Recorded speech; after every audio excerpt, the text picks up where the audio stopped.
Take charge of your thoughts. Take charge of your life. Psychologist, author, speaker, musician, former professor, and the host of Love and Life, Dr. Karen Anderson Averill.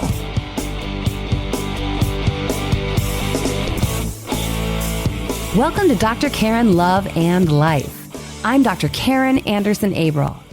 Today on the program, I'm pleased to welcome Dr. Leonard Sax.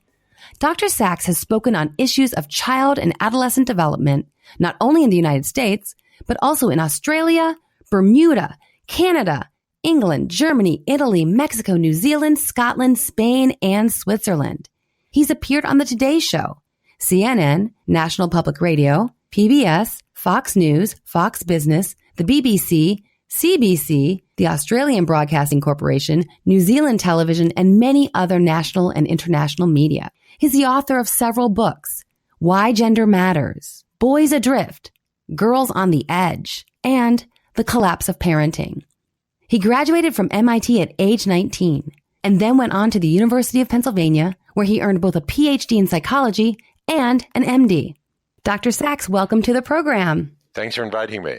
I'm really pleased to have you on. I want to let listeners know, just take a minute just to let them know how I came across your work. Because a few months ago, I found your book, The Collapse of Parenting. I was just browsing through the stacks of the library, and I devoured the book very quickly, and I found everything that you presented very convincing and compelling in terms of explaining what we're seeing with parenting today and with how kids are being affected by the parenting that they're receiving. And so I bought several books and started passing them out to people I know. And that in and of itself isn't that unusual, because I am that person who gets excited about a book and then wants to share it with all my friends who I think might benefit from it. But what was unusual was that I actually got on your website and I thought, man, I would love to hear this man speak if he's doing any seminars or anything like that. And I did find that you were conducting a seminar in Springfield, Ohio at the Rocking Horse Community Center. So I promptly registered and drove 4 hours to hear you speak, which I think may make me one of your biggest fans that you didn't even know you had. But, right. But I share all this because I want my listeners to understand just how firmly I believe in your message and how important it is. And so, again, it's a true honor to have you on the program. So thank you again for your time. Thank you. Well, I wanted to start with an overarching question. And I frankly wish more parents would ask themselves this, which is, what is the purpose of parenting? And I hear a lot of parents say things that make me cringe. They say things like, I just want my kid to be happy. I just want her to be happy. Yep. And when I read your book, I found a lot of support for why that makes me cringe. Can you explain a little bit more about that? Sure. What is the purpose of parenting? What should parents' top priority be with regard to raising their child? You know, until recently, the answer to that question would have been a guess or a matter of opinion, or maybe the subject of a sermon. But we now have very good research that allows us to ground the answer in empirical evidence. And the research I'm talking about is a number, actually a large number, of what are called longitudinal cohort studies. These are studies where researchers recruit a large number of kids early in life and then follow them right through adolescence into adulthood, right up until 32, 35, 38 years of age. Huge studies involving millions of hours of work over 30 to 40 years. And when these kids are children, like at age 12, you interview them and you assess them and you get validated measures of things like, to what extent is this kid friendly? To what extent is this kid a good student earning good marks? Are they open to new ideas? How stable are they emotionally? To what extent do they demonstrate self-control? And you get this information not just by interviewing the kid, but also by interviewing classmates, teachers, parents, just a huge wealth of information. And then you follow this kid for another 20 years until he's 32 years old. And at age 32, you track them down. They're now adults, of course. And you determine for each of these individuals their health, their wealth, their happiness, life satisfaction. What parameter, what characteristic of a child at 12 years of age powerfully predicts health and wealth and happiness 20 years down the road? Is it the kind of grades they're earning in school? Is it how friendly they are? Is it their openness to new ideas? Is it emotional stability? No, it turns out it's none of those things. It is self-control and other measures of conscientiousness, like honesty. And that's a surprise to many people. When I speak to parents, I'll often begin by explaining a longitudinal cohort study, and then I'll give them 5 or 6 choices and ask them to raise their hands. Which do they think predicts outcomes? And many parents don't know the answer. They don't know that self-control and honesty predict good outcomes much more powerfully than the grades you get in school, by openness to new ideas. Now, those are great things. It's great to be open to new ideas. It's great to earn good marks in school. But empirically and objectively, that doesn't predict health, wealth, and happiness. So it follows, I think, pretty straightforward, that our first priority as parents should be to teach self-control and honesty to our child. And that's not a sermon, and it's not a guess. It's a robust empirical finding. I devote 2 chapters of my book, The Collapse of Parenting, to reviewing every relevant longitudinal cohort study, and there are many, and every one of them comes to the same conclusion, that conscientiousness, meaning self-control and honesty, predicts good outcomes long-term, much more so than any other malleable trait. You can't change your child's height, or you can't easily change your household income. We're talking about traits that you can change. And it turns out that self-control is very amenable to change. You can improve your child's self-control. How do you improve a child's self-control? You say, no dessert until you eat your vegetables. No games until the chores are done and the homework is done. Now, if that hasn't been the practice in your home and you say those things, there will be an explosion. And the older the child, the bigger the explosion. But if both parents stand their ground, if there are 2 parents and they both stand their ground, after 6 weeks, you will have a child with better self-control. This is not a guess. We've got good research on this point. And of course, I've got 31 years of clinical experience as a physician and psychologist. I've seen this. If both parents stand their ground in 6 weeks, you have a child with better self-control, and you will have a happier and better functioning family. Hi, this is Bruni Getchell, life coach and clinical hypnotherapist from Boston, Massachusetts, and I listen to Dr. Karen's podcast, Love and Life. What I love about your books is that you incorporate the research, which I'm a psychologist, so I need that, because someone's opinion is interesting to me, but it's not going to motivate me to make a change in my thinking or my behavior. But the research will do that. And you present it in such a very manageable way so that someone who's not a psychologist or hasn't had any kind of interest, or maybe took Psych 101 and that was it, but they can still digest the information. And I love also you present the problem and you also provide solutions, because that's also frustrating for parents sometimes when academic types come and present all this data and go, there's the picture. Good luck. But you provide some great takeaway messages for parents. And so again, that's one of the reasons I wanted to pass around your book.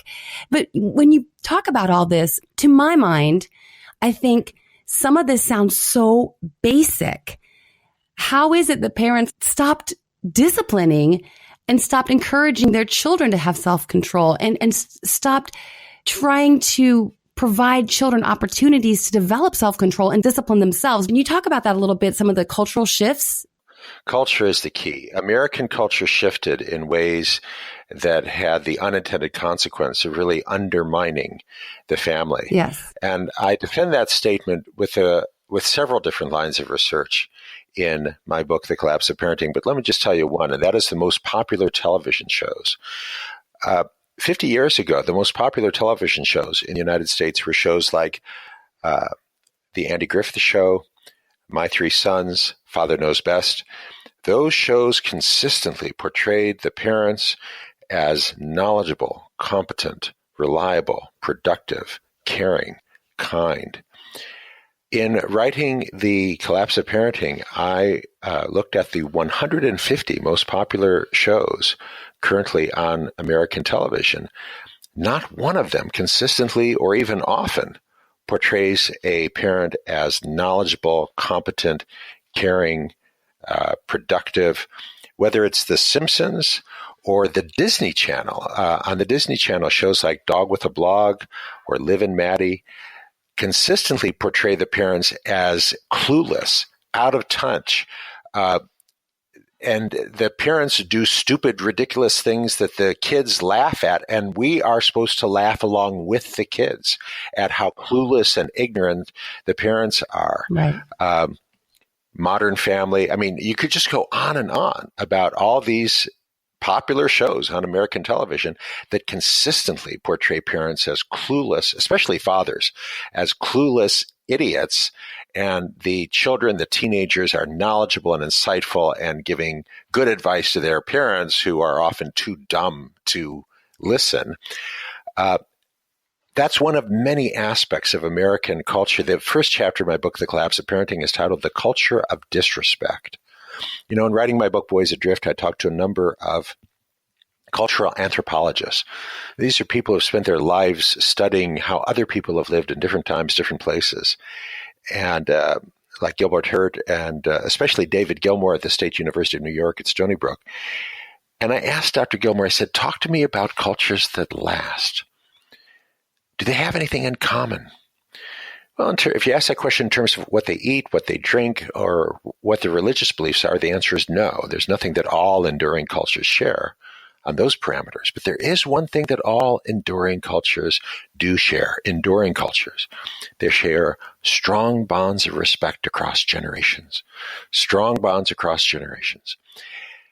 And that used to be true in the United States. This is not nostalgia. Again, we have good research from people like Robert Putnam at Harvard, who spent 20 years leading an army of graduate students across the United States, conducting more than 200,000 structured interviews, showing that indeed 50 years ago, there were many institutions that created these strong bonds across generations, and every one of them, just about every one, has disintegrated, has dissolved. His most famous example is bowling. 50 years ago, most of the bowling that happened in the United States was in bowling leagues. And Tuesday night might be the women's night, and Thursday night was the men's night. And he digs up who was on a team in the bowling league in Lake Forest, Illinois, 50 years ago. Well, there were, on this particular team, there was a 53-year-old woman, a 41-year-old woman, a 27-year-old woman, a 17-year-old girl, and a 12-year-old girl. Kids today still go bowling, but they go bowling alone, the title of Dr. Putnam's best-known book, meaning not literally alone, but instead of this 17-year-old girl going bowling with a community of women, she's going bowling with a bunch of 17-year-olds, girls and boys mixed together, which, as far as Dr. Putnam is concerned, is bowling alone. When Dr. Putnam uses the word community, he means bonds across generations, and the bonds across generations have been broken. The bonds across generations have been broken, and in its place, we have a culture of disrespect that actively undermines the ability of parents to do their job. So parents today are facing a job much harder than parents did just 20 years ago. You know, as I've said, I've met a medical doctor in this country for 31 years. I have witnessed the collapse of parenting firsthand. 20 years ago, it wasn't at all unusual for an American parent to say to their kids something like, do unto others. That's not a question or a suggestion, it's a command. But today, over the past 20 years, I have found that question has softened, has morphed. That command has softened, has morphed into a question. And the question is often something like, well, how would you feel if someone did that to you? And the parent has no answer when their son responds, if someone did that to me, I'd kick him in the nuts and then I'd sit on his face. The culture, combined with the breaking of bonds across generations, has made the job of the American parent much more difficult. And the result is many American parents follow the path of least resistance and have abdicated their authority with many awful consequences for children. No question. It reminds me of something I remember you talking about, and you mentioned in your book as well, this notion of prioritizing of peers over parents. And you bring up a study that was fascinating to me and quite troubling, that in the 60s, if all your friends wanted to join a club, you ask kids this question: if all your friends wanted to join a club, but your parents didn't want you to, would you join? And in the 60s, kids would say, no, of course not, because they cared more about what their parents thought as opposed to their peers. But the opposite is true now. And I think you mentioned that kids just laugh at the notion that they wouldn't join some online Facebook group if parents didn't agree. They find that hilarious. That's absolutely right. That was a study by researchers from Johns Hopkins, going nationwide across the United States 50 years ago, and asking kids, if all your friends wanted you to join a particular club, but one of your parents did not approve, would you still join? And 50 years ago, the majority of American teens said no, they would not join, because the good opinion of their parents mattered more than the combined opinion of all their kids, of all their friends. But since 2007, I have been asking kids, and I have now visited more than 400 schools over the last 16 years. So beginning in 2007, I started asking middle school kids and high school kids, if all your friends wanted you to sign up for a particular social media site, would you consult your parents first? And the most common answer I got from American kids wasn't yes, wasn't no, it was laughter. They literally burst out laughing, as you noted. One girl said, my parents would probably think Ask FM is some kind of radio station. Why would I ask them? I mean, these kids may say that they love their parents, but the opinion of peers matters more. And that is a huge change from American culture 30 years ago or 50 years ago. And again, American parents, most of them don't get it, don't understand this. And unfortunately, they are contributing to this prioritizing of same-age peer relations. It is common to find an American parent picking up their 7-year-old from school and driving the 7-year-old to soccer practice and then to a play date, and they're eating what passes for supper in the car on their way from soccer practice to the play date. And the unintended message is that same-age peer relations, hanging out with your friend, is more important than time at home with family. And that's a terrible message to send. And what I say to those parents is cancel the play date. Make a family date instead. Right. Dr. Karen Anderson Abril. I'd love to connect with you on social media. On Instagram, I'm at Dr. Karen, dr.karin. Here I share my thoughts on love and life through original quotes and images. I'd love to have you join the conversation. On Twitter, I'm at Dr. Karen Anderson. You can find me live tweeting my favorite shows, This Is Us, Will and Grace, and my guilty pleasure, All Shows Bachelor Nation. On Facebook, I'm at Dr. Karen Anderson Abril. There you can read my blog, see where I'm speaking, and find links to others' podcasts when I'm a guest on their show.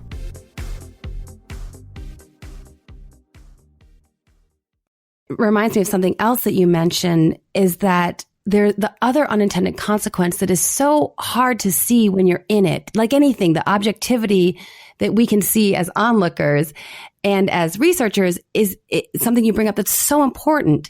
And you speak to the fragility of kids nowadays. And we've all seen this. Some call them snowflakes, or we see this on college campuses, that this fragility, and you're attributing it to the idea that when the parent-child relationship is strong, when the parents matter to the kid, when there's that respect in place, the kid feels safer. Yeah.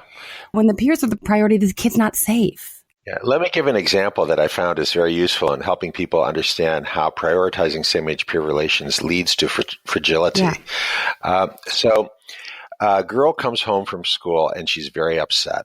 Elementary school girl. She's very upset because she found out that all the other girls, everyone had been talking about this. Girl had been talking for weeks about this amazing birthday party she was going to have. And this girl assumes she's going to be invited, but she's not. She discovers she's not invited. She believes all the other girls were invited, and she's not invited. And she's really upset. She comes home and tells her mother, all the other girls were invited to the birthday party, and I was the only girl who wasn't invited. What should you do in that situation? Unfortunately, what many American parents now do, and they read something somewhere that good parenting means showing that you understand and affirm your child's feelings. And so many American parents, and we can talk about what that means and how parents misunderstand that, but many American parents, their daughter says, I'm really upset. All the other girls got invited, and I wasn't invited. I'm the only girl who's not invited. Many American parents now say, oh, honey, that's so terrible. Oh, I'm so sorry. And now both of you burst into tears, parent and child, because you've just taught your child that whether or not you get invited to the party is a really big deal. It's like the most important thing in the whole world. And if you don't get invited, then you should burst into tears. You are causing your child to be fragile. Look, same-age peer relations among children are ephemeral and contingent. They can change overnight. And if you're teaching your child that whether or not you get invited to the party is a really big deal, you are setting her up to be fragile. What is best practice? I submit that best practice, if your child comes home and says, hey, all the other girls were invited to a party, it was a week from Saturday, I was planning on going, but I just found out I'm not invited. I submit best practice is to say, okay, week from Saturday, you and I have been talking about that new bike path. You, me, a week from Saturday. Let's write it on the calendar. You, me, bike path, Saturday afternoon. We're going. Walk it off. It's not a big deal. Whether or not you get invited to a party is not that important. The parent-child relationship is much more important. You don't teach that by preaching it. You teach it by showing it. And this is simple, but most American parents now really do not understand this. In other countries, they do. When I've spoken on this topic in Scotland, in Switzerland, in Germany, in Australia, in New Zealand, I find that parents there are totally on board and are comfortable doing these things. But American parents are like, oh, I could never do that. It's so troubling because I think it's wrapped up in another comment I hear from parents sometimes. Well, I want my child to trust me and to be able to confide in me. And so they lower their own hierarchy within the home and try to come at their kid as a friend. And then, and what you're saying is then they are demoting themselves, so to speak. And so then they're putting themselves on the same level as the kid. And so, yeah, since my best friend is my daughter and she didn't get invited to her best friend's party, and it is tragic, rather than saying, no, like you're saying, what is happening in this home and our relationship is infinitely more important than this, like you're saying, ephemeral fifth grade friendship that's going to be gone next year anyway. And so they're taking away their own power to affect their children positively. Well, let's talk about that phrase you just mentioned. I want to be my kid's best friend.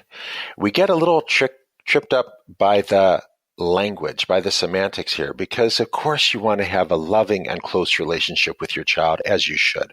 Of course you want your child to confide in you, as you should. But let's be clear. A friend is a peer. A friend cannot command. A friend can't say, I'm not going to allow you to pig out on ice cream right before supper. A friend can't say, I'm not going to allow you to stay up till 3 a.m. playing video games. Only a parent can say those things, and a parent must say those things. So you have to understand, if you like, the professional boundaries. Being a parent is a kind of profession. It has best practices. It has evidence. It is an art. There's an art of parenting, just like there's an art of medicine. But parenting, like medicine, should be informed by research, by evidence, by outcomes, especially in this era when the culture actively undermines good parenting.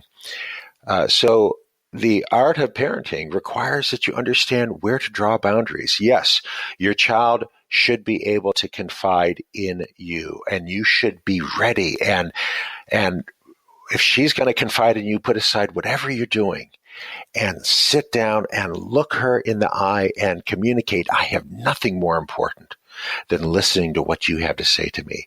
And she wants to talk to you about how all the other girls are being mean to her in the cafeteria. And you nod and you show that you understand and you care and you're listening. That's fine.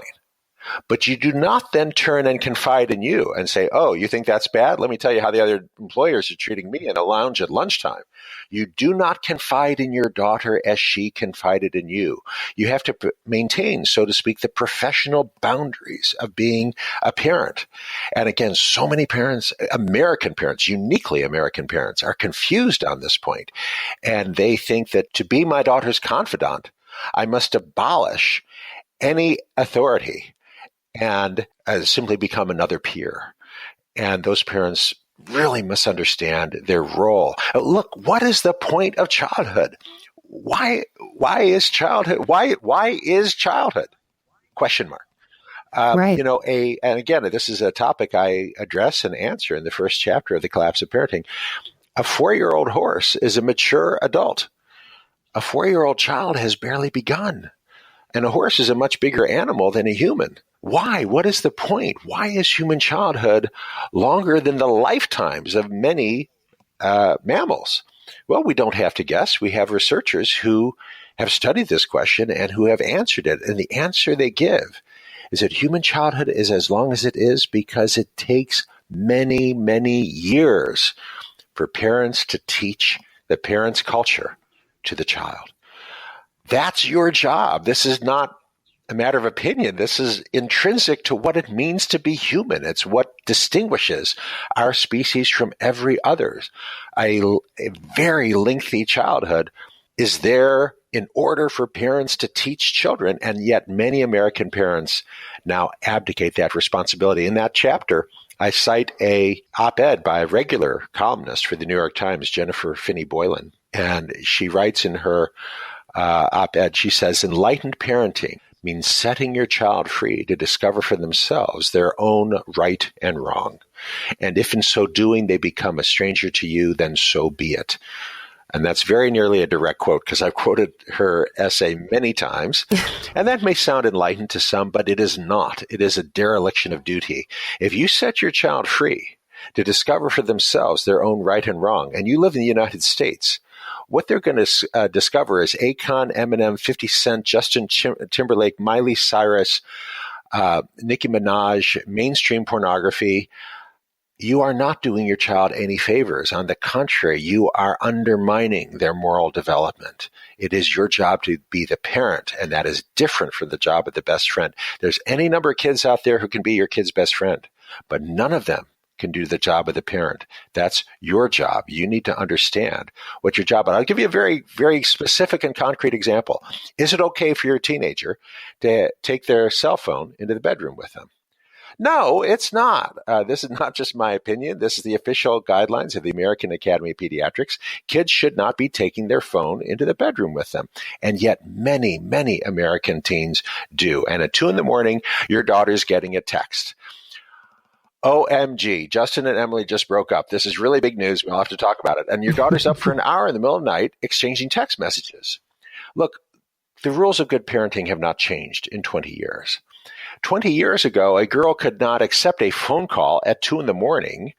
to exchange gossip for an hour in the middle of the night because the phone would ring. And the parents would not allow it because they knew it's more important for a kid to get a good night's sleep than for them to be up for an hour in the middle of the night exchanging gossip. That was true 20 years ago, and it's just as true today. The only thing that has changed is the technology. It's now very easy for your daughter to accept that text message at 2 a.m. because the phone never rang. It buzzed. She has it on vibrate mode. And she's not talking. She's texting. But just because it's easy doesn't mean it should happen. This is the job of the parent. At 9 o'clock at night, at the very latest, you turn off the phone, you put it in the charger, which stays in the parent's bedroom. She can have it back tomorrow morning. And this is the job of the parent. Some parents will say, oh, well, I think it's important to let kids decide. And my daughter doesn't think that that's a good idea. So she takes her phone to the bedroom with her. Look, it is not fair. It is not reasonable to put the burden of that decision in the lap of your 14-year-old. Yes. What is she supposed to say tomorrow morning in school when her friend says, hey, I texted you last night at midnight. How come you didn't answer? Is your 14-year-old supposed to say, well, researchers have found that sleep sleep deprivation in adolescence is a major risk factor for depression and anxiety. Come on, that's ridiculous. You have to allow her to say, hey, my evil parents take my phone every night at 9 and won't have it back till the next morning. It is your job to be the evil parent. Nobody else can do this job, and yet this is a point that many, many American parents misunderstand. Again, when I speak on this topic in Scotland, in New Zealand, most parents there would never dream of allowing kids to take their phones to bed with them. Incidentally, kids in Scotland are just as likely to have mobile phones as kids in the United States, but they are much, much less likely to take them to bed with them. They get about an hour and a half more sleep a night than American kids do. Which is related to so many other concerns. I remember when I went to the parent seminar that I saw in Springfield when I came to see you speak. And I'll be honest, I did not say, I was ready to just standing ovation. This is fantastic information. This is going to help parents everywhere. And I sensed a little pushback at times. And I think it has to do with these cultural changes that parents have stepped into unwittingly. And again, I don't like that it makes us, as you put it, sound like we're just nostalgic for the good old days. When I speak to parents, I'm always careful to include a disclaimer early in the talk that 50 years ago were not the good old days. That era was much more racist and much more sexist than our own era is. There are no good old days. Every era has its challenges. But I don't think we're recognizing the challenges of this era. 50 years ago, we had men like Dr. Martin Luther King who were trying to explain to us the evils of racism and trying to change the society. I don't see anyone of that caliber who understands the challenges now affecting American culture with regard to how parents are raising their kids and the enormous consequences. I'm Audrey Mann Cronin, creator of mobile app Like So, your personal speech coach. My mission is to empower all of us to express ourselves articulately and with confidence, which is exactly why I'm a fan of Love and Life and Dr. Karen's philosophy of taking charge.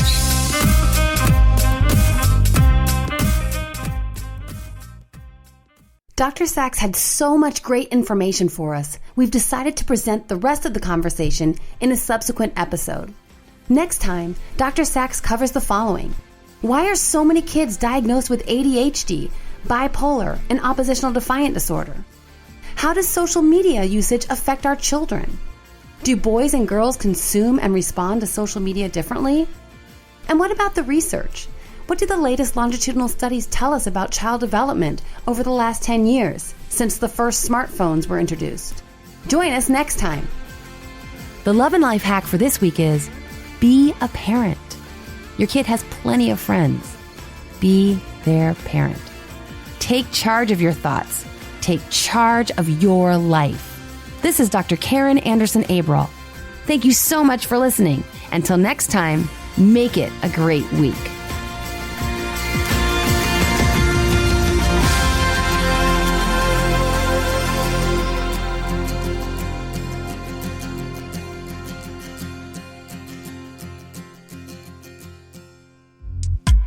Dr. Karen Love and Life is produced by Chip Gregory, senior producer Michelle Musso, and host and executive producer Dr. Karen Anderson Abrall.